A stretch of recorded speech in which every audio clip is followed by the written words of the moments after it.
Shalom saudaraku, kembali lagi berjumpa di live study sebab orang yang berhenti belajar, berhenti bertumbuh. Sebelum kita masuk ke dalam kebenaran firman Tuhan, mari kita bersatu di dalam doa. Bapa yang baik, berbicaralah kepada kami pada kesempatan ini.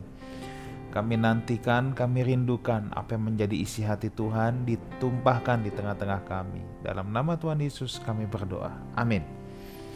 Saudaraku, kita akan membahas Lukas 2 ayat 8 sampai dengan yang ke-21. Ini di mana kisah tentang gembala-gembala yang datang kepada Tuhan Yesus, ya. Nah, saudaraku, kenapa kita membahasnya lompat-lompat? Kenapa nggak dari ayat yang pertama? Sebab seperti yang saya katakan, Matius, Markus, Lukas adalah Injil sinoptik. Sin dari kata sun, bersama optik, melihat. Jadi Injil ini punya kemiripan. Jadi supaya tidak terjadi pengulangan, ya. Jadi hal-hal apa yang sudah ada di Matius dan di Markus saya tidak ulangi lagi. Tetapi ada hal-hal yang spesifik di mana hanya Lukas yang memiliki, sebab Lukas mendapatkan sumber dari yang tidak dimiliki oleh baik Markus maupun Matius. Nah, itulah yang akan kita bahas. Salah satunya adalah kisah tentang gembala-gembala. Ini hanya dituliskan di Injil Lukas, saudara. Matius tidak menuliskan, Markus tidak menuliskan, ya. Lukas 2 ayat 8 sampai 21 ini berbicara tentang gembala-gembala. Kita akan lihat dulu. Ya, saya akan bacakan saudara dari ayat yang ke-8. Di daerah itu ada gembala-gembala yang tinggal di padang menjaga kawanan ternak mereka pada waktu malam. Tiba-tiba berdirilah seorang malaikat Tuhan di dekat mereka, dan kemuliaan Tuhan bersinar meliputi mereka, dan mereka sangat ketakutan. Lalu kata malaikat itu kepada mereka, "Jangan takut, sebab sesungguhnya aku memberitakan kepadamu kesukaan besar untuk seluruh bangsa. Hari ini telah lahir bagimu juru selamat, yaitu Kristus Tuhan di kota Daud. Dan inilah tandanya bagimu, kamu akan menjumpai seorang bayi dibungkus dengan lampin dan terbaring di dalam palungan." Dan tiba-tiba tampaklah bersama-sama dengan malaikat itu sejumlah besar bala tentara sorga yang memuji Allah, katanya, "Kemuliaan bagi Allah di tempat yang maha tinggi, dan damai sejahtera di bumi di antara manusia yang berkenan kepadanya."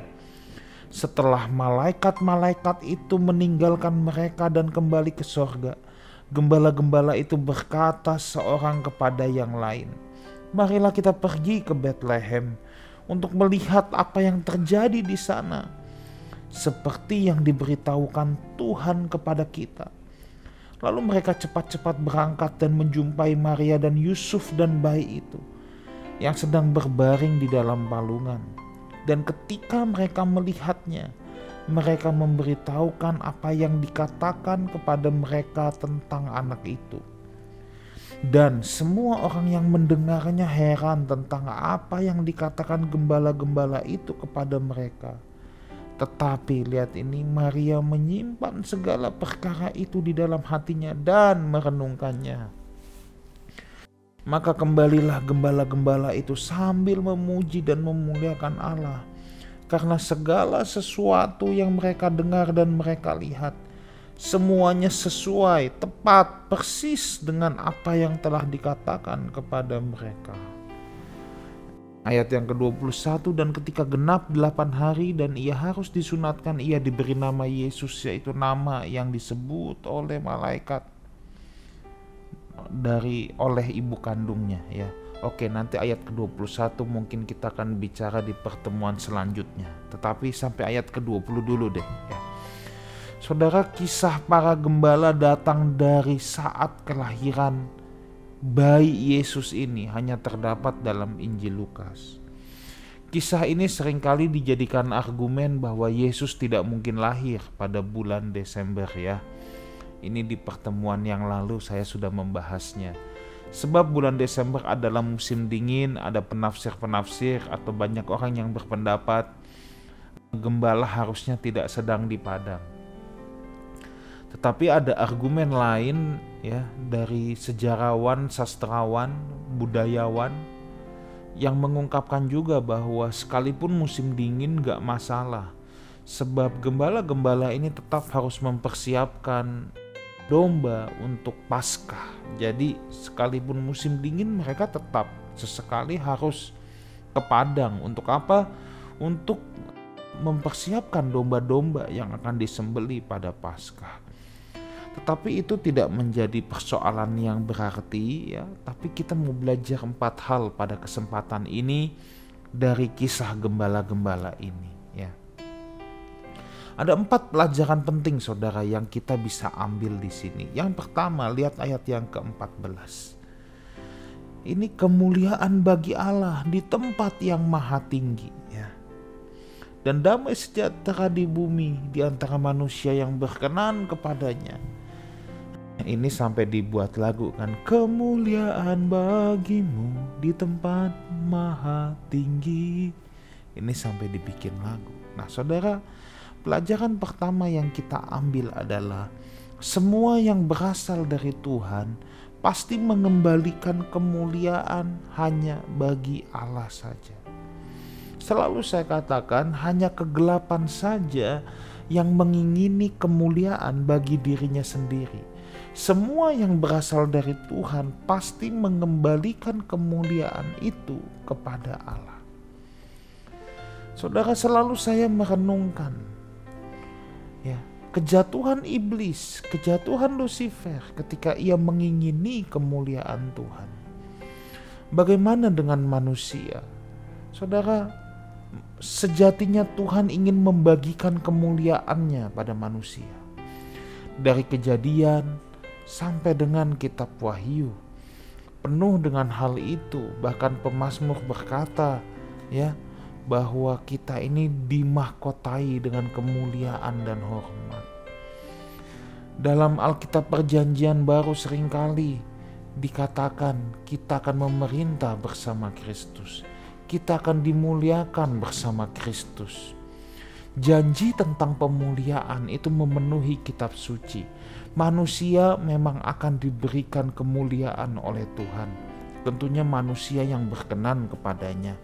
Tetapi yang menjadi persoalan adalah kalau manusia itu mengingini kemuliaan itu ya, diberikan sama mengingini itu hal yang sangat-sangat berbeda.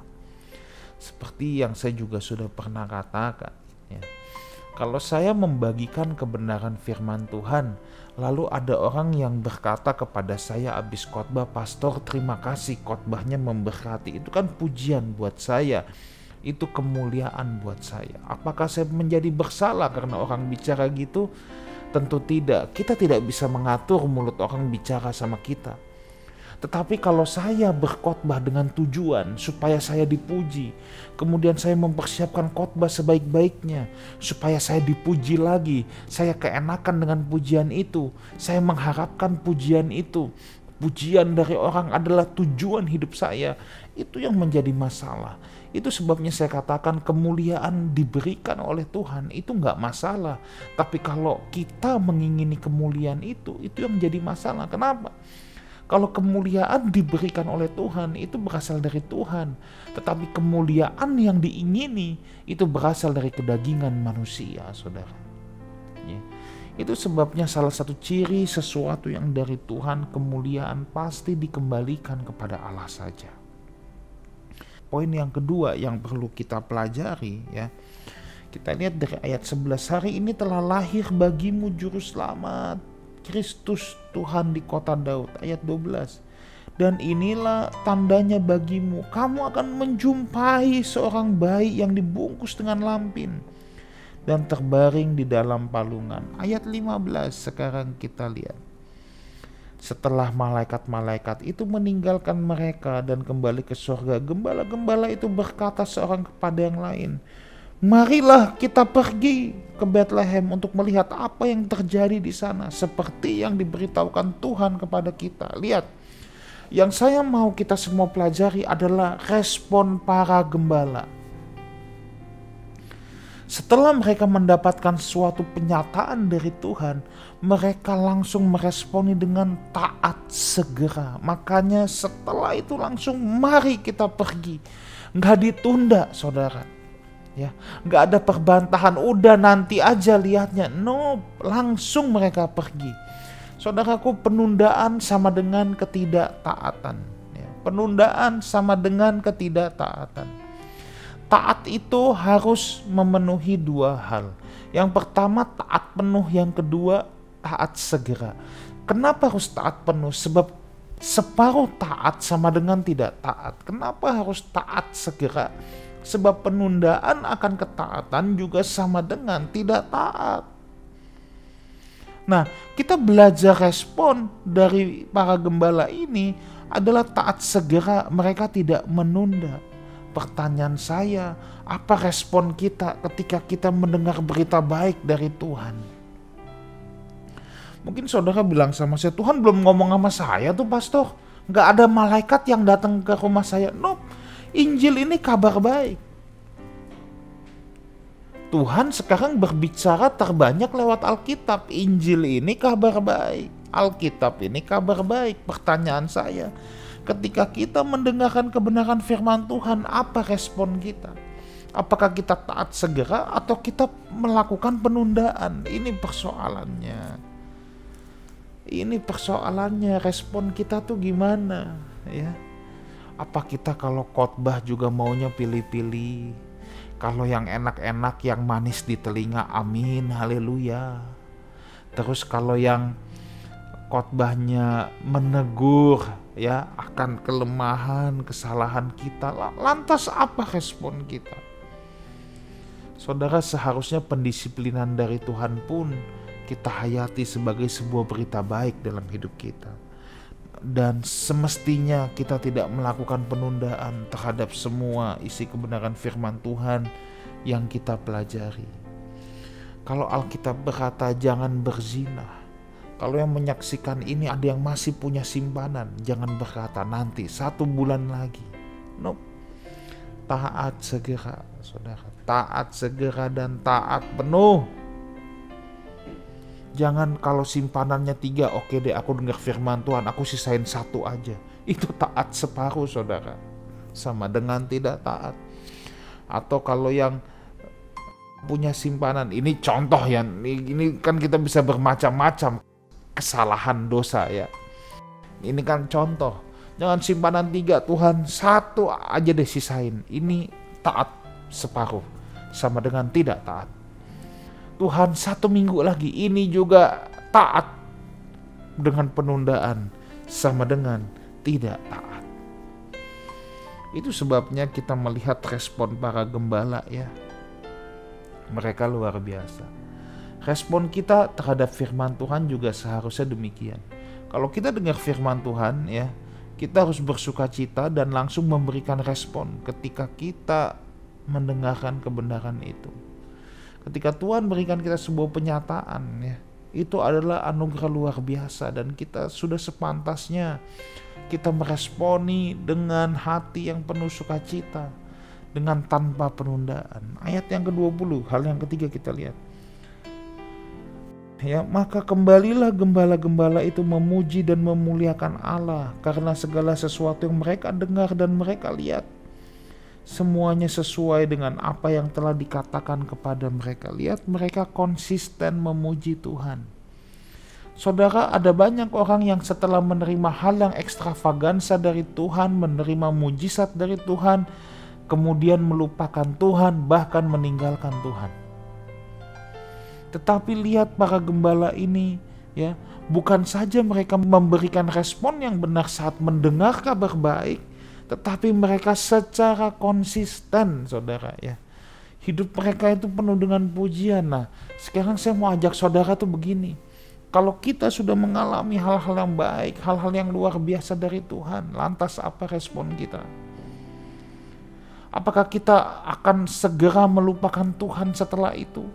Lalu hidup seenaknya, hidup semaunya? Atau kita mau belajar seperti gembala ini, konsisten memuliakan Tuhan. Ya. Konsisten memuliakan Tuhan. Jangan menjadi orang yang seperti habis manis sepah dibuang. Ya. Kalau pas lagi minta sama Tuhan, oh Tuhan, Engkau Allah yang sungguh besar, maha dahsyat, wah Tuhan dipuji-puji. Tapi begitu udah dapet, dia lupa saudara sama Tuhan. Dia gak peduli sama Tuhan. Tapi Tuhan itu baik.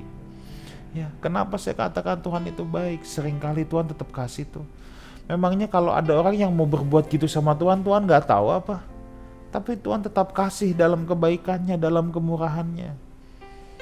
Memang Tuhan gak tahu apa kalau ada orang-orang yang datang kepadanya dengan motif yang tidak tulus. Tapi kadang-kadang Tuhan kasih tetap. Ya. Tuhan selalu membuka tangannya, memberikan kesempatan untuk kita supaya berbalik kepada Dia. Sebenarnya untuk membuat mujizat itu gampang saudara. Tapi yang Tuhan inginkan adalah hati kita. Sedangkan yang kita inginkan dari Tuhan seringkali bukan hatinya Tuhan, tapi mujizatnya, berkatnya, ini yang masalah. Padahal kalau saudara dapat hatinya, mujizat berkat itu gak usah pusing lagi. Urusan dapat atau gak dapat tuh urusan nomor sekian, tapi yang penting hatinya dulu. Jangan dibalik. Tuhan menginginkan hati kita. Kita juga harusnya menginginkan hati Tuhan dulu. Jangankan kita dengan Tuhan, ya saudara ya, atau Tuhan dengan kita. Kita aja kalau mau cari pasangan, kita pasti mau pasangan yang mau mendapatkan hati kita, menerima hati kita, bukan cuma dompet. Itu mah namanya matre.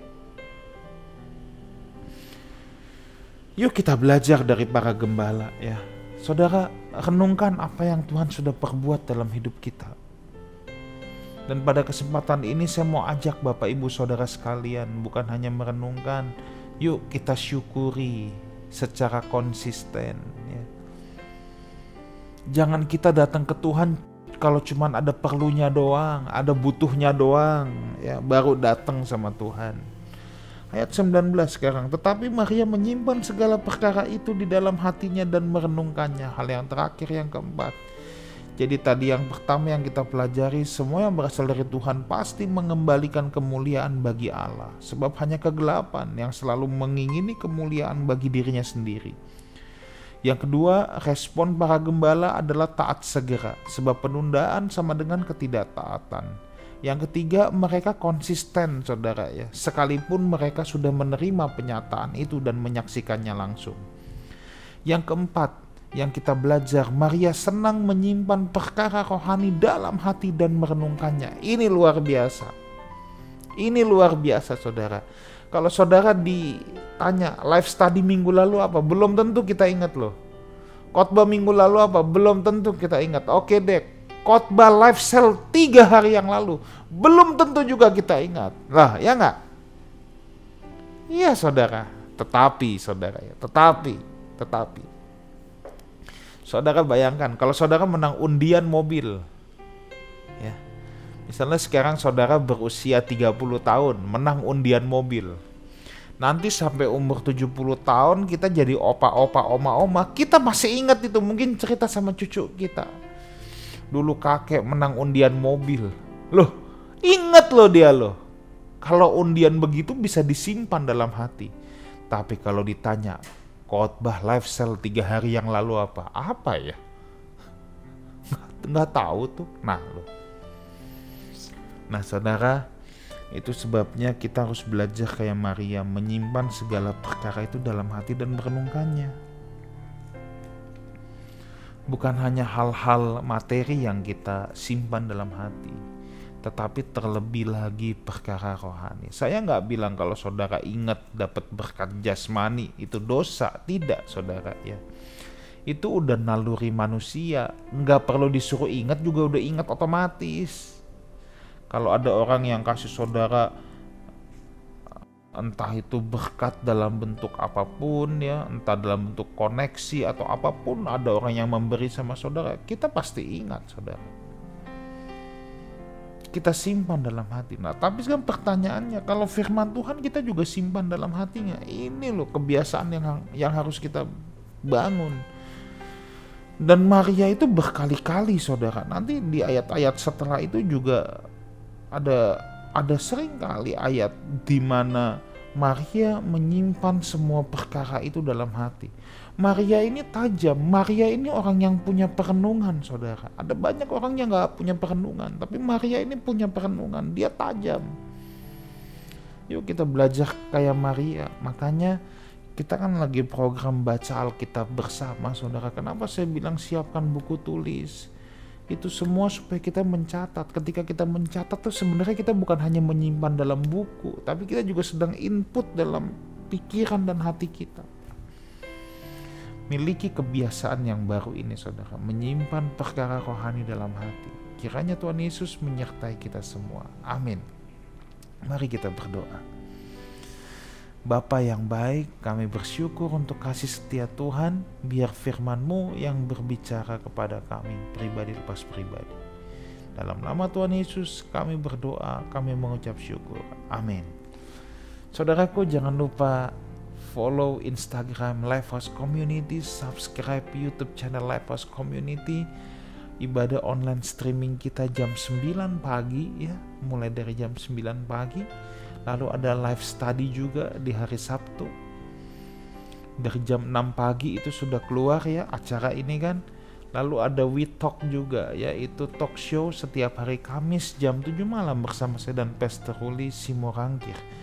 Saudaraku, saya juga mau ajak kita semua untuk mensubscribe Lifehouse Music ya, YouTube channel rohani. Ada dari Lifehouse Music Tim Praise and Worship, akan memberkati kita semua. Sampai jumpa minggu depan dalam live study, sebab orang yang berhenti belajar berhenti bertumbuh. Amin.